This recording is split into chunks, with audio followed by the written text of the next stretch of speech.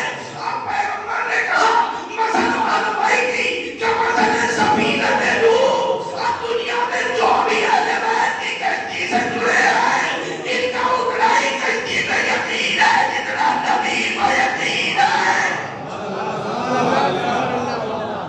تو سب ایک کہیے چنا, آدم کو چنا, نوح کو چنا. اب اس کے بعد دو سلسلوں کو چنا ہے. آل ابراہیم, جناب ابراہیم کی آل کو, وہ آل عمران, اور جناب عمران کی آل کو چنا ہے. دو نبیوں کا نام لیا, دو سلسلوں کا نام لیا. جو نبی ہے ان میں سے ایک کی فضیلت یہ ہے کہ دنیا کو آ کے اس نے دنیا بنایا. دوسرا نبی وہ ہے کہ جس نے دنیا کو ظلمت مٹا کے پھر سے آباد کیا. اب دو سلسلوں کی بات ہے, آل ابراہیم, آل عمران. آل ابراہیم میں جناب ابراہیم کے بیٹے ہیں جناب اسماعیل. جناب اسماعیل کی قربانی دی گئی. بہت توجہ چاہ رہا ہوں. ادھر سورے میں اللہ کیا کہہ رہا ہے, ہم نے کوثر عطا کیا ہے, بدلے میں آپ عبادت کیجیے اور قربانی دیجیے. ایک اس سلسلے کا تذکرہ ہو رہا ہے جہاں قربانی دی جا رہی تھی, وہ بھی اولاد کی. ابراہیم کا سلسلہ, سلسلہ ابراہیم میں قربانی ہے جناب اسماعیل کی. پیغمبر اسلام فرماتا ہے الحمدللہ الذی جعلنا من ذرع اسماعیل ومن ذریۃ ابراہیم. تمام تعریف ہے اس پروردگار کی جس نے مجھے نسل اسماعیل اور ذریت ابراہیم میں قرار دیا. اور توجہ چاہوں, پیغمبر کہہ رہے ہیں کہ تمام تعریف اس معبود حقیقی کی کہ جس نے مجھے نسل جناب اسماعیل میں, اسماعیل قربان گاہ میں آئے تھے نا, برابر سنتے ہیں, بقرعید مناتے ہیں اس کی. لیکن جب جناب اسماعیل قربانی سے بچ گئے تو جناب ابراہیم کے دل میں خیال آیا کہ کیا پروردگار نے میری قربانی کو رد کر دیا جو میرے بیٹے کی جگہ دھنبا آ گیا. دعا کے لیے ہاتھ اٹھائے, ادھر سے جواب آیا کہ ابراہیم ہم نے تمہاری قربانی کو رد نہیں کیا ہے بلکہ وہ فدیناہ بذبح عظیم, ہم نے تمہاری قربانی کو ذبح عظیم سے تبدیل کر دیا ہے. بہت توجہ, اس کا مطلب سلسلہ نسل اسماعیل میں قربانیوں کا سلسلہ برابر جاری رہے گا. بہت توجہ چاہوں, تھوڑا سا مسئلہ پوچھ گئے, اگر ذرا سا ساتھ رہے, نسل اسماعیل میں قربانیوں کا سلسلہ جاری رہے گا. واقعی کربلا قربانی نہیں ہے تو پھر کیا ہے؟ کربلا نہ ہوتی تو اسماعیل کبھی نہ بچے ہوتے. تو ایک سلسلہ قربانی دینے کی بات اللہ نے نبی سے کہی تھی, پورا ایک سلسلہ ہے جو قیامت میں قربانی دینے کے لیے تیار کھڑا ہوا ہے. دوسرے سلسلے کا قصیدہ پڑھا, آل ابراہیم آل عمران, عمران کا سلسلہ. سالیہ عمران کون؟ تفسیر لکھنے والوں نے لکھا کہ صاحب جناب مریم کے باپ کا نام عمران. بالکل اس سے کوئی انکار نہیں، لیکن اللہ کہہ رہا میں نے چنا، تو جب چنا ہے تو قیامت تک وہ سلسلہ جاری رہنا چاہیے۔ جس طرح سلسلہ ابراہیم جاری ہے ایسے ہی قیامت تک سلسلہ عمران بھی جاری رہنا چاہیے۔ دنیا کہہ سکتی ہے کہ جناب عیسیٰ چرخے چاروں پہ، عیسیٰ پہ آگے سلسلہ رک گیا نا، کہہ سکتی ہے کہ چرخے چاروں پہ جناب عیسیٰ بیٹھے ہوئے، تو صاحب عیسیٰ آیات ہے، سلسلہ عمران جاری نہیں ہے۔ بہت توجہ چاہ رہا ہوں، سلسلہ عمران جاری نہیں ہے، ضرورت ہے کہ کوئی ایسا عمران ہو جس کا سلسلہ قیامت تک جاری رہنے والا ہو، کوئی ایسا عمران ہو جو قربانیوں میں بالکل سلسلہ ابراہیم کے برابر ہو، تو پھر تاریخ میں ایک ہی عمران ہے جسے دنیا ابو طالب کے نام سے جانتی ہے، جو قربانیاں دے کے ابراہیم والوں کو بچانا چلا رہا ہے۔ ایک ہی سلسلہ ہے۔ اچھا سلسلہ جناب اگر اس عمران کو مراد دیا جائے، جناب مریم کے والد جن کے لیے کہا گیا ہے مریم بنت عمران، اگر آپ اس حقیقت میں بھی جا کے دیکھیے تو وہاں اللہ کہتا ہے فَأَرْسَلْنَا إِلَيْهَا الرُّوحَ، میں نے مریم کی طرف روح بھیجی۔ جناب مریم واحد ہے، دیکھیے اللہ نے جسے جسے چنا ہے اس کا انتخاب خود اس نے کیا ہے، دوسروں کے ذریعے نہیں کروایا۔ یہ بھی قیامت تک کا راستہ ہے کہ ضرورت کے اعتبار سے تمہیں نہیں چننا ہے، تمہیں اسی کو ماننا ہے جسے ہم نے چنا ہے۔ جناب مریم کے لیے اس نے کہا اِنَّ اللَّهَ اصْطَفَىٰ آدَمَ وَنُوحًا وَآلَ إِبْرَاهِيمَ وَآلَ عِمْرَانَ، اور جب مریم کی باری آئی اگر اس سلسلے سے چنی ہوتی تو پھر اللہ نے کہتا یا مریم اِنَّ اللَّهَ اصْطَفَاكِ وَطَهَّرَكِ وَاصْطَفَاكِ عَلَىٰ نِسَاءِ الْعَالَمِينَ، اے مریم اللہ نے تمہیں چنا برگزیدہ کیا عالمین کی عورتوں میں سے۔ تو اگر اس سلسلے کی چنی ہوئی ہے تو پھر دوبارہ چننے کا کیا مطلب؟ صاحب آپ نے ایک کو وزیر اعلیٰ بنا دیا تو ایک بار جب تک دوبارہ عہدے سے نہ اترے تب تک یہ کہنے کا صاحب ہم نے آپ کو پھر بنا دیا، اس کا مطلب یہ اس سلسلے سے نہیں ہے، کسی دوسرے سلسلے سے ہے۔ دلیل سورہ آل عمران میں جائیے، غالباً آیت نمبر 43 اعلان ہوتا ہے، اسے پہلے کی بھی آیت ہے اگر پڑھتے ہوئے آئیے تو وہاں پر پھر اللہ کہتا ہے کہ ہم نے ملک کو بھیجا، روح کو بھیجا، فنادتہ الملائکہ، ملائکہ نے اسے آواز دی کہ اللہ کہہ رہا میں تمہیں ایک بیٹا دوں گا۔ اور اس کے بعد کی جو آیت ہے خدا کی قسم آیت نمبر 43 قیامت کی آیت ہے، یا مریم اقنتی لربک واسجدی وارکعی مع الراکعین، یا مریم اقنتی، اے مریم قنوت پڑھو لربک اپنے رب کے لیے، واسجدی سجدہ کرو، وارکعی مع الراکعین اور رکوع کر کے رکوع کرنے والوں کے ساتھ ہو جاؤ۔ بہت توجہ چاہو، اللہ نے کیا کہا اے مریم اپنے رب کے لیے قنوت پڑھو، سجدہ کرو اور رکوع کر کے رکوع کرنے والوں کے ساتھ ہو جاؤ۔ بھئی ترتیب کے اعتبار سے رکوع پہلے ہے سجدہ بعد میں ہے، تو اللہ کو کہنا چاہیے تھا اے مریم قنوت پڑھو، رکوع کرو اور سجدہ کر کے سجدہ کرنے والوں کے ساتھ ہو جاؤ، تو شاید پروردگار آواز دے کہ قیامت تک کے لیے روح زمین میں کا ایسا سجدہ ہو گیا ہے کہ اب اس سجدے کے برابر کا کوئی سجدہ نہیں ہو سکتا۔ ایک سجدہ قیامت تک کے لیے ایسا ہو گیا ہے کہ اب اس سجدے کا ہم اللہ کوئی دوسرا سجدہ نہیں ہو سکتا۔ تو ترکیب تو اس نے بدل دی کہ مریم قنوت پڑھو، سجدہ کرو، یہ نہیں کہا سجدہ کرنے والوں کے ساتھ ہو جاؤ۔ اللہ کو مریم کو بتا رہا ہے مریم تم مریم ہو زینب نہیں بن سکتی ہو. مریم ہو زینب نہیں بن سکتی ہو. ہاں رکوع کر کے یہ نہیں کہا کہ رکوع کرنے والوں میں شامل ہو جاؤ. اس کا مطلب مریم اس مندر میں بھی نہیں ہے کہ تم ان رکوع کرنے والوں کی طرح ہو, بلکہ یہ کہا گیا برکائی مار راگئی رکوع کرنے والوں کے ساتھ ہو جاؤ.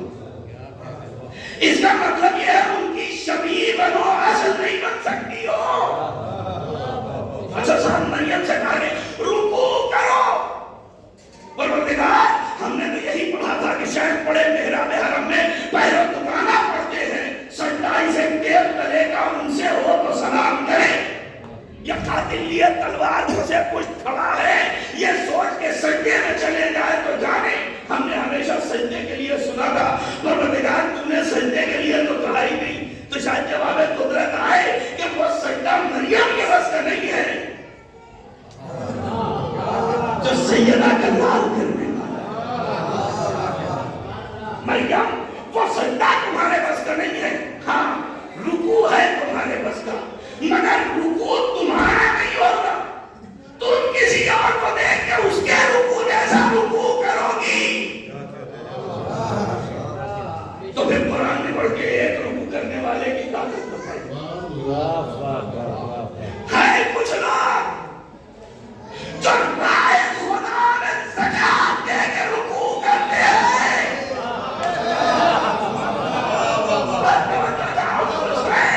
جو رائے خدا میں حالت رکوع میں زکات دیتے ہیں, بھائی مریم اصل نہیں ہے. اب ان کے جیسا رکوع کرنے کی کوشش کرو. بہت توجہ. تو یہ دو سلسلے ہیں. ایک سلسلہ عمران مریم کے بس کا تو نہیں ہو. مریم اصل نہیں ہو سکتی. مریم کا رکوع اصل نہیں ہو سکتا. مریم رکوع کر کے رکوع کرنے والوں جیسی ہوگی, رکوع کرنے والی نہیں ہوگی. بہت توجہ چاہ رہا ہوں. اصل میں اور شبیہ میں فرق ہوتا ہے. اصل ہوتی ہے, نقل ہوتی ہے. بھائی سامنے کی مثال ہے, یہ ہمارا آدھا خانہ ہے, پاک و کرم ہے, مگر یہ کیا اصل ہے قبر حسین کے برابر ہے؟ نہیں ہے نا. تو بھائی جب شبیہ اصل کے برابر نہیں ہو سکتی تو پھر ماننا پڑے گا کہ مریم کا رکوع الگ ہے, اصل رکوع کرنے والوں کے رکوع الگ ہے. مریم اس سلسلے سے ہے جو جامد ہو گیا, ٹھہر گیا, رک گیا. ایک ہے عمران کا سلسلہ. کیا اس عمران کے سلسلے میں جو رکوع کرتا ہے وہ حالت رکوع میں زکات دیتا ہے. اب نسل اسماعیل کی ایک خاتون اگر اس کی کفو پڑی, بہت توجہ چاہ رہا ہوں, نسل اسماعیل کی خاتون نسل عمران کے اس شخص کے برابر آ کے کھڑی ہوئی کہ جب پیغمبر نے سوال کیا کہ یا علی سیدہ کو تم نے کیسا پایا, تو مولا کہتے عبادت الہی کا بہترین شریک.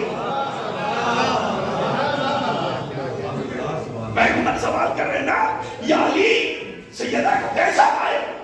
سماجی اعتبار سے دیکھیے, ادبی اعتبار سے دیکھیے تو جملہ کیا کہہ رہا, لیکن خدا کی قسم یہ خانوادہ اہل بیت ہے.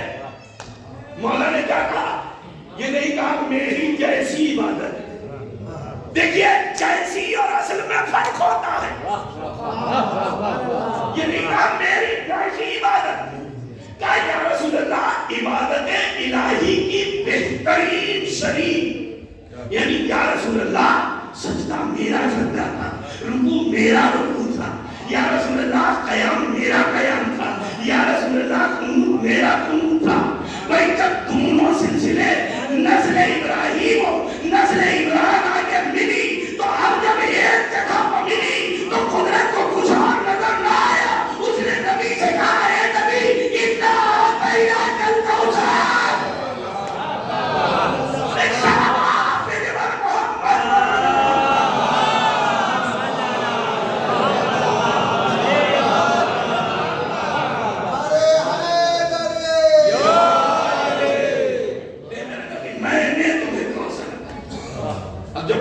عطا کیا ہے تو پھر اس کے بدلے میں فصل لے ربے، اپنے رب کی عبادت کرو۔ عبادت کہاں ہوتی ہے؟ ہم لوگ بھی تو کرتے ہیں، جب بالکل مطمئن ہوتے ہیں تبھی لطف آتا ہے نا۔ کبھی پریشانیوں میں عبادت کا لطف آتا ہے؟ ابھی فرض کیجئے ہمارے یہاں تو وہ دھوپ نہیں پڑتی ہے نا جو عرب میں، لیکن رمضان میں اگر جمعے میں مسجد بھر جائے اور نصف النہار میں وہاں کسی کو نماز جمعے کی نماز پڑھنا پڑ جائے تو 15-20 منٹ تو اس پر کیا قیامت گزر جائے۔ اللہ نے اپنے نبی سے کہا ہے کہ ہم نے کوثر کیا ہے تو پھر اب عبادت کرنا ہے۔ کھا پی کے عبادت کرنا الگ ہے، بھوک و پیاس میں عبادت کرنا الگ ہے۔ عبادت کرنا اور عبادت ہی نہیں کرنا، ونہر اس کے ساتھ ساتھ قربانیاں، کس کس چیز کی قربانی؟ پھر قرآن سے رجوع کریں، قربانی کس کس چیز کی ہوگی؟ قرآن آواز دیتا ہے وَلَنَبْلُوَنَّكُمْ بِشَيْءٍ مِّنَ الْخَوْفِ وَالْجُوعِ وَنَقْصٍ مِّنَ الْأَمْوَالِ وَالْأَنفُسِ وَالثَّمَرَاتِ، اور بے شک ہم تمہیں آزمائیں گے۔ من الخوف، ڈر کے ذریعے، والجوع، بھوک و پیاس کے ذریعے، والنقص من الاموال، مال چھین کے، والانفس، تمہاری جان کے ذریعے، والثمرات، تمہاری اولاد کے ذریعے۔ اتنی چیزوں سے ہم تمہیں آزمائیں گے، یعنی قربانیاں اتنی چیزوں کی دینا ہوگی۔ کس کس چیز کی؟ ڈر کے ذریعے، بھوک و پیاس کے ذریعے، مال کے ذریعے، جان کے ذریعے، اولاد، یہ ساری قربانیاں ہیں نا۔ تو جب یہ قربانیاں ہیں اللہ ان سے آزمائے گا۔ پوری تاریخ نبوت اٹھا کے دیکھ ڈالیے، جتنے بھی نبی ہیں 1 یا 2 صفت کے ذریعے امتحان ہوا ہے، نبیوں کا صبر جواب دینے لگا۔ پوری تاریخ دیکھ ڈالیے، خوف کے ذریعے آزمائیں گے۔ کیسے کیسے نبی گزرے ہیں؟ جناب یونس شکم ماہی میں چلے گئے تھے، خوف میں عالم ہو گیا تھا، اتنی دعائیں کرنے لگے تھے کہ کیا پروردگار بس دنیا یہی ہے، اسی کے اندر میں واقع ہوں گا، بھوک اور پیاس کے ذریعے آزماؤں گا۔ ایک جناب اسماعیل تھوڑی سی پیاس لگی تھی تو ماں صفا مروہ کے درمیان اتنا دوڑی کہ پروردگار کو مجبوراً بچے کی جہاں دوسرے اپنے پیر رکھ رہے تھے وہاں سے چشمہ جاری کرنا پڑ گیا۔ بھوک و پیاس میں ایک ایک صفت کے ذریعے امتحان میں وَنَقْصٍ مِّنَ الْأَمْوَالِ، مال لے کے تمہارے۔ بہت بڑے نبی تھے جناب سلیمان، بہت بڑی حکومت تھی، لیکن جس وقت ملک الموت آیا صاحب چلیے اتنا موقع تو دے دو کہ بیٹھ جاؤ، اتنی بڑی حکومت چھوڑ کے جا رہے ایک صفت کے ذریعے، والانفس، تمہاری جان کے ذریعے تمہیں آزماؤں، یعنی تمہیں جان کی قربانی دینا ہوگا۔ امتحان دیا قدرت نے، صبر ایوب زمانے میں مشہور ہو گیا، مگر ایک موقع تو آیا کہ جناب ایوب ہاتھ اٹھا کے کہتے پروردگار کتنے امتحان ہوں گے، ایک ایک صفت کے ذریعے امتحان، وقت مراد اولاد کے ذریعے۔ جناب ابراہیم جناب اسماعیل نے امتحان دینے کے لیے آئے تھے، آنکھوں پہ پٹی باندھ دی، ایک ایک صفت کے ذریعے امتحان ہو رہا ہے، ایک ایک صفت کے ذریعے اللہ کہہ رہا ہے قربانی دو ہماری راہ میں۔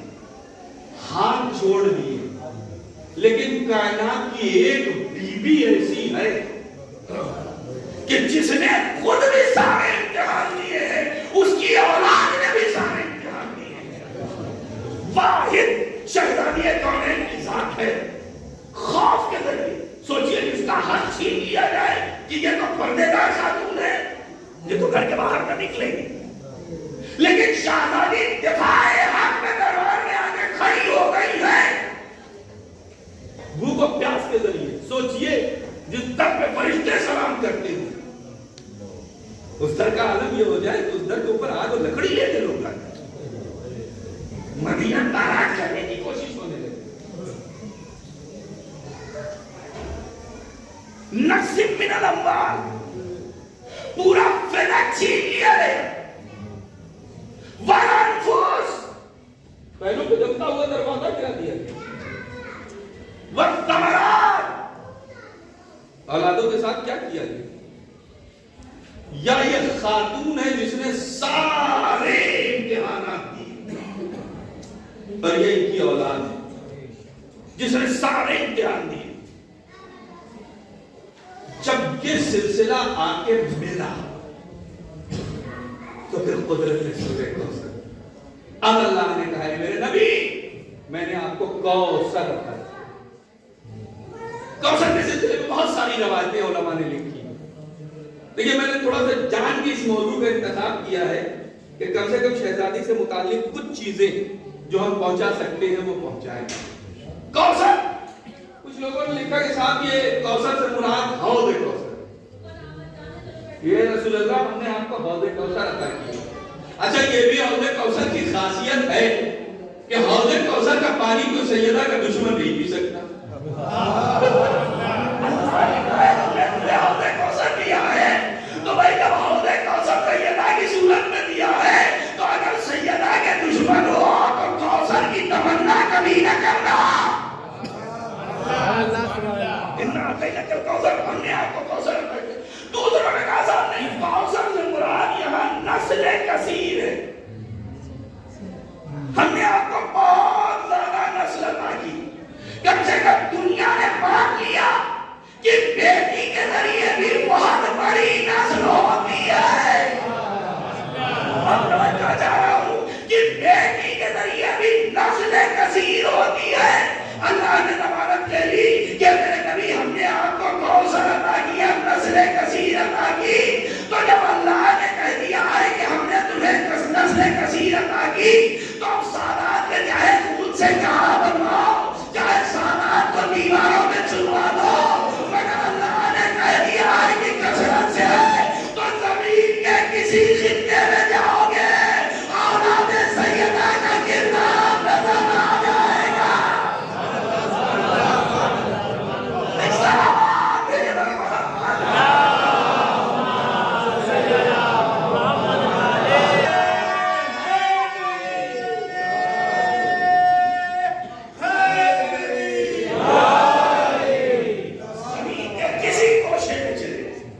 اس لیے کہ اللہ نے یہ کوثر، اچھا کوثر کی ایک اور خاصیت ہے،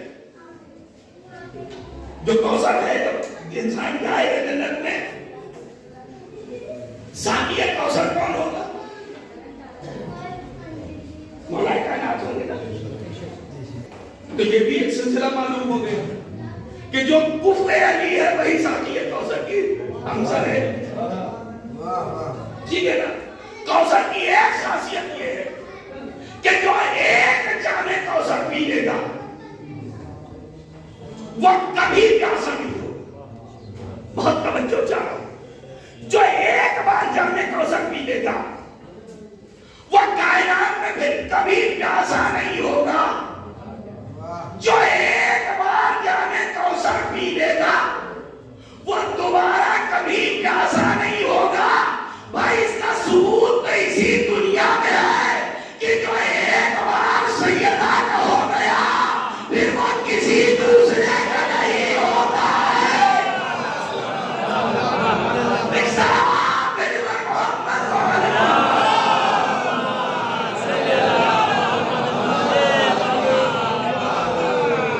ایک بار جو شہزادی، اس لیے یہ کوثر کی خاصیت ہے کہ کوثر سے سیراب ہے دنیا کے لاکھ خاتون۔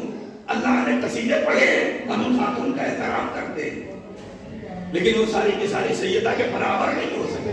ساری کی ساری ان کو چھوڑیے، بیت پیغمبر کی سب سیدہ کے برابر نہیں ہو سکے۔ سیدہ چھوڑ دیجیے، فتنہ کے برابر نہیں ہو سکتی. اور اپنی طرف سے نہیں کہہ رہا ہوں، حدیث قصہ برابر آپ پڑھتے رہتے نا، ہر شب جمعہ پڑھتے ہیں. حدیث قصہ میں کیا پڑھتے ہیں کہ جب پیغمبر اکرم شہزادی کے گھر میں آئے اور آنے کے بعد کہتے ہیں میری بیٹی میں اپنے بدن میں ضعف محسوس کر رہا ہوں. شہزادی سوال کرتی ہے بابا ضعف کا سبب کیا ہے؟ کہے بیٹی اپنی یمنی چادر لا کے مجھے دے دو. اب تاریخ نے اس یمنی چادر کا حال لکھا ہے کہ وہ اتنی چھوٹی تھی کہ اگر شہزادی سر چھپاتی تھی تو پیر کھل جاتے تھے، پیر چھپاتی تھی تو سر کھل جاتے تھے. یہی تاریخ نے لکھا ہے نا. لیکن وہی تاریخ یہ لکھتی ہے کہ پانچ کے پانچوں اسی ایک چادر کے نیچے آ گئے. یہ شہزادی کی چادر کا معجزہ نہیں ہے، بلکہ شہزادی بتا رہی ہے کہ جب پانچ پانچ معصوم چادر کے نیچے آ سکتے ہیں تو پھر پوری امت بھی چادر کے نیچے جمع ہو سکتی ہے. کہ بیٹی چادر دے دو. ہمارے یہاں بھی بزرگوں کی طبیعت خراب ہوتی ہے، بڑی بیٹی سے محبت ہوگی، لیکن طبیعت خراب ہونے میں کوئی باپ بیٹی کے گھر جاتا ہے کہ میری طبیعت خراب ہو گئی، لاؤ اپنی فلاں والی چادر دے دو موڑ کے، کربلا والی دے دو موڑ کے لیٹتا ہے. وہ یہ نبی بتا رہے یہی سے ایک اور پتہ چلا تم اور ہو ہم اور ہیں. ہمیں اپنا جیسا مت کہنا، تم اور ہو ہم اور ہیں. شہزادی نے چادر لا کے دے دی. اب پوری حدیث کے ساتھ برابر پڑھتے رہتے سنتے رہتے ہیں کہ پہلے بڑا شہزادہ پھر چھوٹا شہزادہ پھر مولا کائنات اور آخر میں شہزادی کونین. چادر کے نیچے سب کے سوال ہے، سب کے سب چادر کے نیچے، سب کو سب پہچانتے ہیں. لیکن جب نور اٹھا تو جبرائیل جیسا فرشتہ گھبرا کے سوال کرتا ہے یا رب و من تحت الوساد، پروردگار چادر کے نیچے ہے کون؟ بھائی جبرائیل نے مولا کائنات کو بھی دیکھا ہے، پیغمبر کو بھی دیکھا ہے، شہزادی کو بھی دیکھا ہے، امام حسن اور امام حسین کو بھی دیکھا ہے. سب کو جانتا ہے نا. بھائی گھر میں بہانے سے آتا تھا، کبھی چکی چلانے کے لیے آتا تھا، کبھی مہمانہ جلانے کے لیے آتا تھا، کبھی یتیم بن کے آتا تھا، کبھی اسیر بن کے آتا تھا، کبھی مسکین بن کے آتا تھا. اسے سب پتا ہے، لیکن سب کو الگ الگ دیکھتا تھا. اور جب پانچوں ایک جگہ میں جمع ہوئے تو نور کی شدت کچھ ایسی ہوئی کہ معصوم فرشتہ جبرائیل بھی. اچھا جبرائیل کا بھی ایک کمال ہے کہ جبرائیل ایک ہی بار گئے ہیں امر پروردگار لے کے جناب مریم کے پاس، ورنہ جبرائیل کہیں نہیں گئے. تاریخ اٹھا کے پڑھ لیجئے گا. یہ کمال ہے اس طرح کا. اور وہاں بھی گئے ہیں تو قرآن کی آیت ہے کہ دور سے کھڑے ہو کے آواز دی ہے کہ اللہ تمہیں بیٹا دے گا. قریب نہیں آئے، جناب عیسیٰ کا جھولا جھلانے نہیں آئے، مگر یہ شرف ہے سیدہ کے در کا کہ سید الملائکہ یہاں آنے کے بہانے ڈھونڈتا رہتا ہے. دیکھا گھبرا کے یا رب محمد تحت الوساد، پروردگار اس چادر کے نیچے ہے کون؟ اچھا اللہ کو کہہ دینا چاہیے تھا میرا نبی ہے، اس کا داماد ہے، اس کی بیٹی ہے، اس کے نواز. پروردگار نے سیدھے یہ نہیں کہا، سلیقہ سکھا رہا کہ ہو محلو بیت النبوہ. یہ نبوت کے اہل بیت و معدن الرسالہ، یہ رسالت کی کان ہے. ہمارے یہاں بھی کانیں ہوتی ہیں نا، کان سے سونا نکلتا ہے، چاندی نکلتی ہے، ہیرے جواہرات نکلتے ہیں، سونے کی کان، چاندی کی کان. کان سے جنس نکلتی ہے، جنس سے کان نہیں نکلتی. اب قدرت کے الفاظ کرتا ہے، الفاظ ہے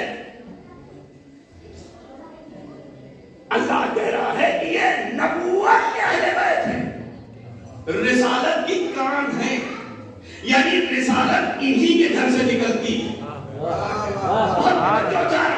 اللہ نے لفظ کان استعمال کیا ہے، یعنی یہ نبوت جنس ہے، در اہل بیت اس جنس کی کان ہے. نبوت ان کے گھر سے نکلتی ہے تو پھر اب ماننا پڑے گا کہ آدم سے لے کے پیغمبر تک جتنے نبی آئے ہیں ان کا واسطہ اسی گھر سے رہا ہے.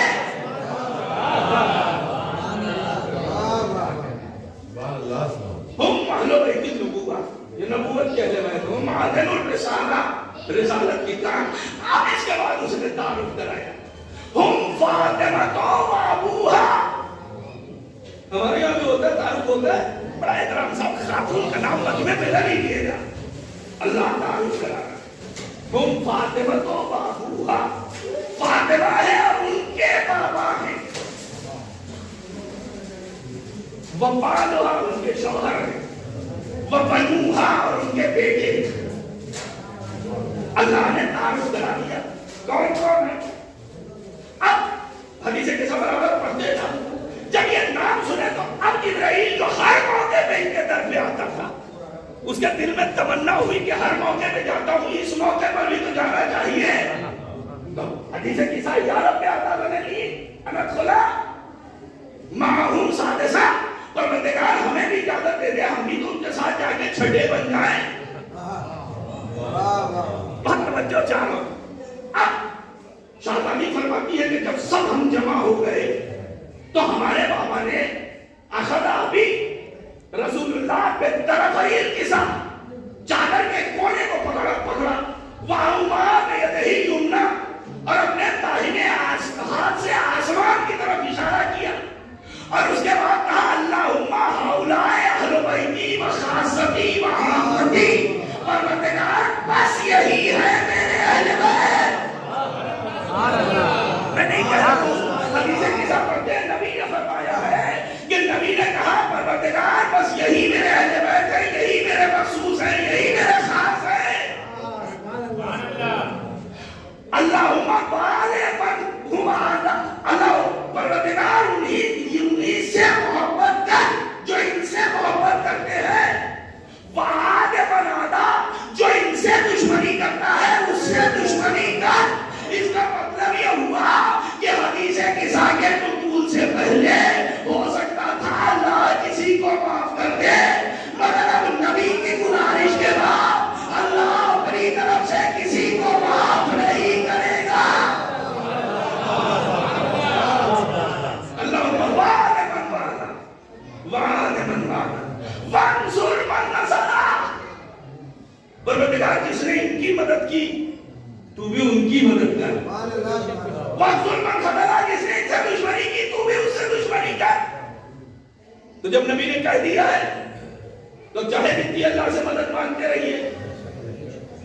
اب سمجھ میں آیا کہ امریکہ جیسا آزاد سعودی ملکوں پہ کیوں مسلط ہے. ایک سلامات دے دیا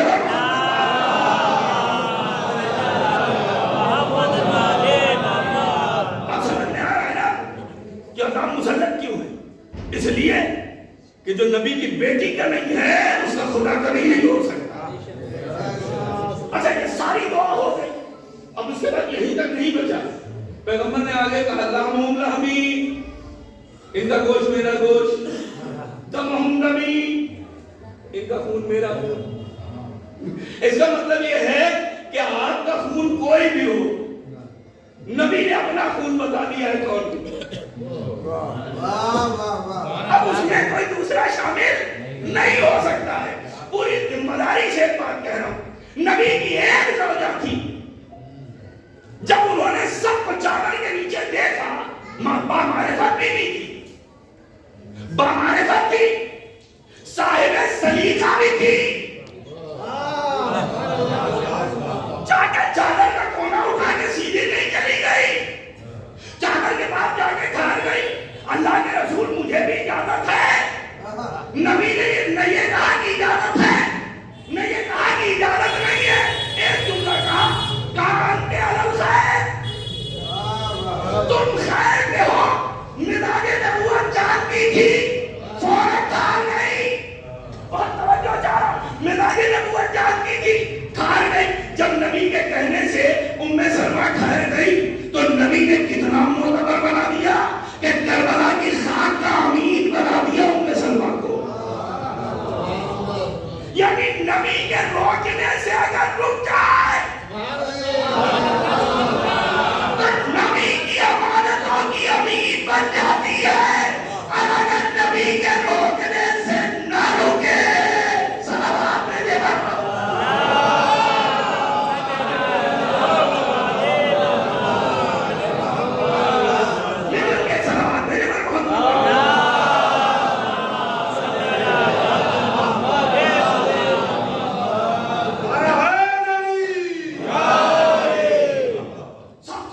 نیچے جمع ہوئی.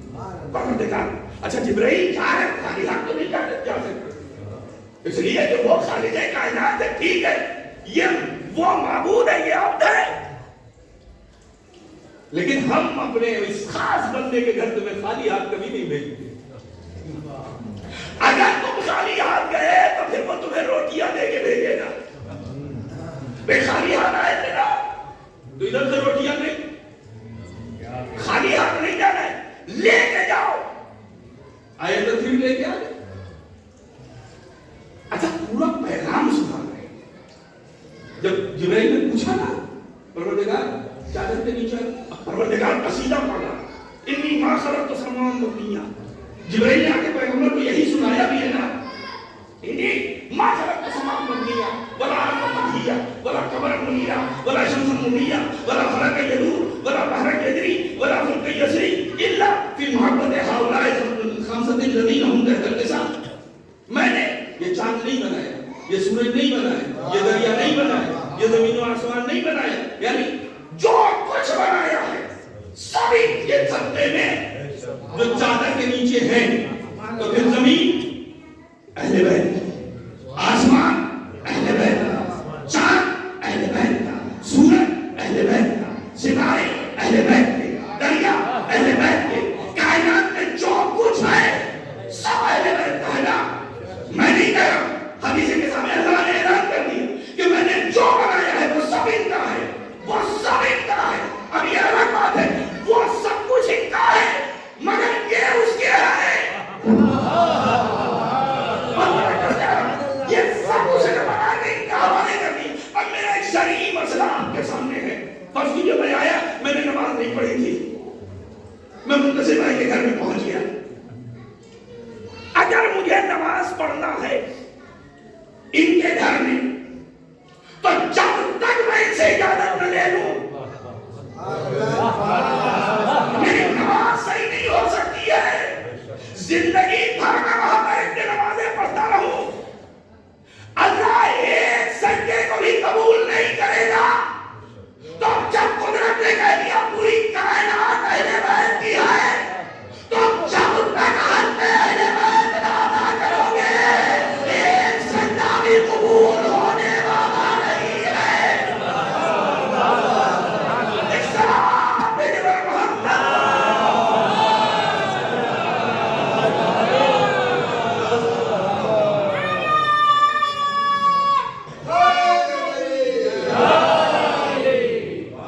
ایک سجدہ بھی اگر نہ تو پھر اہل بیت کی ساری ملکیت ہے، کچھ ملنے والا نہیں. ابھی سمجھ میں آیا سرکار سید الشہداء نے کربلا کے میدان میں کیوں کہا کہ تمہارے شکم والے حرام سے بھرے، تم پر میری باتوں کا اثر نہیں. کیوں نہیں ہوتا اثر؟ مولا جانتے ہیں کہ جب نگاہوں سے دیکھنے کے بعد بھی میری ماں کے کلمات ان کے اوپر اثر انداز نہ ہو. بڑا مشکل مرحلہ. یہ جو برابر آپ سنتے رہتے تھے تاریخ کی حقیقت ہے، بس آخری بات وقت زیادہ ہو گیا ہے. آخری بات اور ذہن کرو. دستور دنیا یہ ہے کہ اگر کسی کے یہاں کوئی حادثہ ہو جائے ولو میری ملکیت اس کے قبضے میں ہو تو انسان کم سے کم اتنا انتظار کرتا ہے کہ چہلم گزر ہوتا ہے.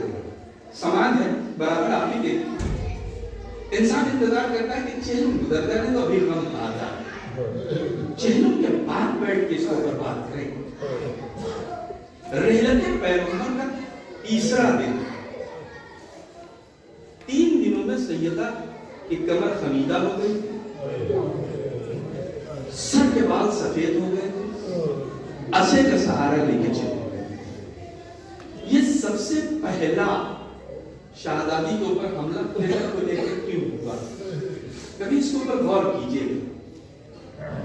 مدینے کے پاس بنی اسلم کے نام کا قبیلہ، اور یہ بنی اسلم قبیلہ وہ تھا کہ جو شدت سے اہل بیت کا مخالف. روایت آپ برابر سنتے ہیں کہ جس وقت پیغمبر کی شہادت کی خبر آئی ہے تو ایک صاحب تلوار ہاتھ میں لے کے مدینے کی گلیوں میں ہر طرف خبردار اگر کسی نے کہہ دیا کہ نبی دنیا چھوڑ کے چلے گئے تو میں اس کے سروں تن میں جدائی کر دوں گا. 2 دنوں تک ان کا یہی مسئلہ رہا. اچھا ایک صاحب تلوار لے کے گھوم رہے تھے, دوسرے صاحب کا کوئی پتہ نہیں. تاریخ دیکھیے, ایک صاحب یہاں یہ کر رہے تھے, دوسری صاحب وہاں بنی اسلم سے بیٹھے ہوئے مذاکرات کر رہے. پیغمبر دنیا سے چلے گئے, میرا ساتھ دے دو, مجھے خلیفہ بنوا دو, جو چاہو. بنی اسلم کی پہلی شرط تھی بیٹا کی یہ ملنا چاہیے.